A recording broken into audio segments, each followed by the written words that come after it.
हिसाबै जों आङो सिगाङावनो धन्यबाद जासिबाय। दा सैथ्य आसाम स्टेट लेभेलाव मेनुएल मिटार आरो स्मार्ट मिटारनि सायाव मोनसे अर जोंखांनाय बिल सफैदों रायजोनि गेजेराव।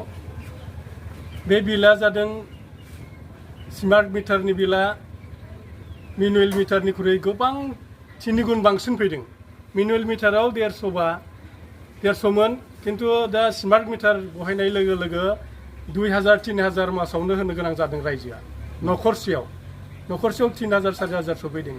दा बे बेलायाव आङो गभर्नमेन्टनि सायाव मोनसे थिरांथा लाजानो लुबैदों दि गभर्नमेन्टआ माबार स्मार्ट मिटारनि सायाव बिलखौ खमाय खालामनांगौ आरो रायजोनि बेबायदि अबस्थाफोरखौ दुखिया श्रेणी अबस्थानिफ्राय जाहाथे गभर्नमेन्टआ मोनसे मिटार स्मार्ट मिटार मोनसेयाव न'खरसेयाव 4000-5000 फैनाया गोबां दुखु गोनांथाव।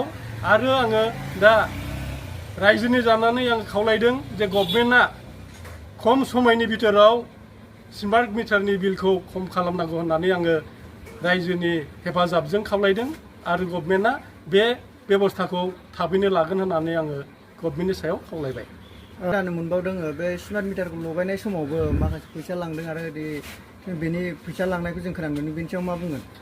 थिग आसे, रायजोआ जोंनि सिगाङाव बुंदों आरो आंनि बेक्तिगत सिगाङावबो बुंदों जे माखासे भन्डामि ठिकादारफोरखौ लानानै जाय बिथांमोना स्मार्ट मिटारखौ टेन्डार होदों, बिनिफ्राय गामि गामि न' हाबग्रा माखासे मिटार बक्स लगायग्रा बेक्तिफोरा न'खरसेयाव 300, 200, 100 कालेक्सन खालामना लांदों।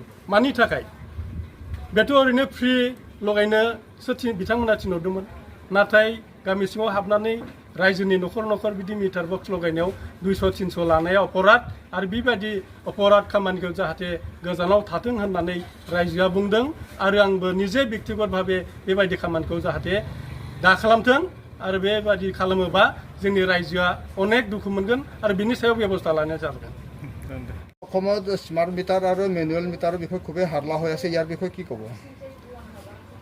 জয়তে সাংবাদিক বন্ধু আপোনালোকক মই ধন্যবাদ জনাইছোঁ। বৰ্তমান অসমত যিটো মেনুৱেল মিটাৰ আৰু স্মাৰ্ট মিটাৰ যোগাযোগে লগাইছে তেওঁবিলাকে ঘৰে ঘৰে, বৰ্তমান স্মাৰ্ট মিটাৰৰ যিটো জুই চাই মাচুল বৃদ্ধি হৈছে, সেয়েহে তেনেকুৱা মাচুল ভৱিষ্যতে যাতে নহয় আৰু এই মাচুলৰ প্ৰতিবাদ জনাবলৈ আমাৰ গোটেই অসমত লাগি পৰি উঠিছে। সেয়েহে স্মাৰ্ট মিটাৰৰ যিটো বিল, এই বিলসমূহ যাতে কমাব লাগে। যদি নকমায় গণতান্ত্ৰিকভাৱে ৰাইজে আন্দোলন কৰাৰ ব্যৱস্থা গ্ৰহণ কৰিছে। সেয়েহে চৰকাৰক অনুৰোধ জনাইছোঁ যে প্ৰতিখন ঘৰত স্মাৰ্ট মিটাৰ বহাইছে, তেওঁবিলাকে স্মাৰ্ট মিটাৰৰ নামত এটা মেনুৱেল মিটাৰত 200-300 আহিছে, কিন্তু স্মাৰ্ট মিটাৰত এতিয়া 5 গুণ 4 গুণ বাঢ়িছে। সেয়েহে এটা মিটাৰত যদি দুখীয়া শ্ৰেণীৰ ৰাইজে এঘৰত যদি 5000-3000 টকা যদি বিল উঠে, মতে দুখীয়া শ্ৰেণীক কেনেকৈ মাচুল আমি পৰিশোধ কৰিব পাৰে। সেয়েহে গভৰ্নমেণ্টক আমি প্ৰতিবাদ জনাম যে আপোনালোকে অতি কম সময়ৰ ভিতৰত মাচুলৰ বৃদ্ধি কম কৰিবৰ বাবে অনুৰোধ জনাইছোঁ। फैदोंमोन दा स्मार्ट मिटार लगायनायनि उनाव बेसेबां बिल फैदों?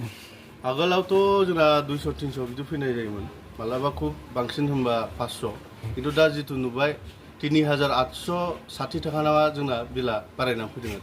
दा बेसेबांखिनि बिल फैनायाव साबजाथावना बायदि मोनदों ना मोनाखै? बेथ' साबजाथावना नङा, मानो होनबा दुखिया श्रेणीनि जोंनावबो अनेक मानसि दं आरो जोंबोथ' मिडिल क्लासावनो गोलैयो।